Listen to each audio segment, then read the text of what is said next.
कि क्या भोजपुरी इंडस्ट्री की वापसी हो सकती है या फिर नहीं। जी हाँ दोस्तों, बिल्कुल हो सकती है।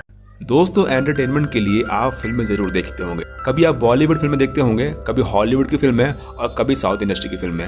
लेकिन इसी बीच एक ऐसी इंडस्ट्री है जो अपने वजूद को लेके लड़ाई कर रही है। जी हाँ दोस्तों, आज के वीडियो में हम बात करने वाले हैं भोजपुरी फिल्म इंडस्ट्री के बारे में, जो अपने वजूद को लेके लड़ाई कर रही है अभी तक। क्योंकि भोजपुरी इंडस्ट्री स्टेबल इंडस्ट्री नहीं है जहाँ फिल्म बने और हिट हो जाए।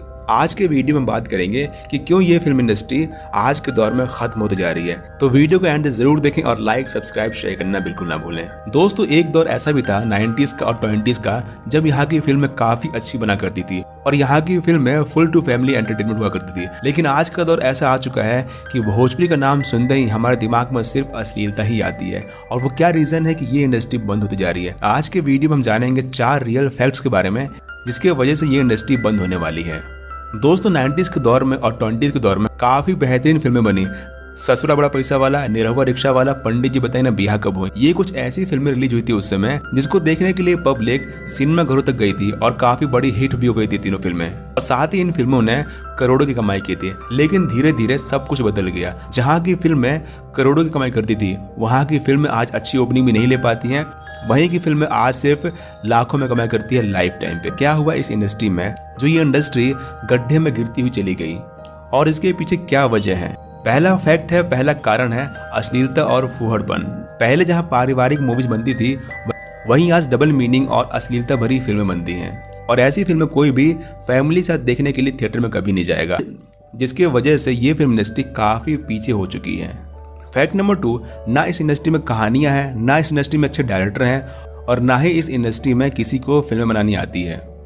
100 में से 98% फिल्में ऐसी होती हैं जिसकी स्टोरी, जिसके डायलॉग्स और जिसके फाइट सीक्वेंस एक दूसरे से मैच करते हैं। वहीं 2 फिल्में ऐसी होती हैं जिनकी कहानी काफी अच्छी होती है, जो काफी अच्छे लेवल की बनती हैं।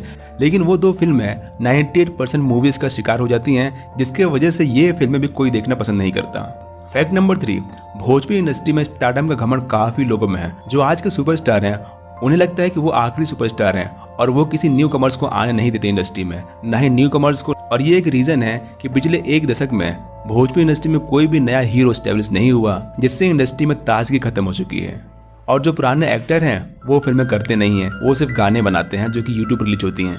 चौथा और बड़ा कारण है इस इंडस्ट्री को खत्म होने का OTT फिल्में और अदर इंडस्ट्री की फिल्में, जैसे कि हिंदी और हॉलीवुड फिल्में। आजकल हर कोई साउथ इंडस्ट्री की फिल्में देखना पसंद करता है। इसके साथ ही लोग हिंदी फिल्में देखते हैं और इंग्लिश फिल्में देखते हैं, लेकिन भोजपुरी पब्लिक ही भोजपुरी फिल्में नहीं देखती है। इसके साथ ही इंडस्ट्री में जितनी फिल्में बनती हैं भोजपुरी इंडस्ट्री में, वो यूट्यूब पर रिलीज होती हैं। यही रीजन है कि प्रोड्यूसर फिल्में बनाते हैं, थिएटर में रिलीज ना करके यूट्यूब को देते हैं, जो कि काफ़ी कम बजट की होती हैं, जिसे रिलीज करने के लिए प्रोड्यूसर पैसा नहीं लगाना चाहते, क्योंकि उसमें कंटेंट है ही नहीं। कि क्या भोजपुरी इंडस्ट्री की वापसी हो सकती है या फिर नहीं? जी हाँ दोस्तों, बिल्कुल हो सकती है। रिसेंटली में एक फिल्म रिलीज हुई है बॉक्स ऑफिस पे, जिसका नाम है डंस। फिल्म काफी अच्छी है, लेकिन फिल्म को ग्रैंड रिलीज नहीं मिली और वो फिल्म बॉक्स ऑफिस पे काफी बड़ी फ्लॉप हो चुकी है।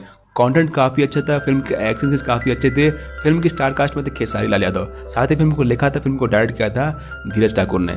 ये फिल्म एक उदाहरण है कि भोजपुरी इंडस्ट्री में भी काफी अच्छी फिल्म बन सकती हैं। क्या लगता है आपको? कमेंट जरूर बताएं। अगर वीडियो पसंद है तो लाइक करें, चैनल सब्सक्राइब करें और अपने डिमांड कमेंट करें। मिलते हैं किसी और वीडियो में, जब तक के लिए बने रहिए, देखते रहिए the box office collection show with Ajay Yadav. Thanks for watching.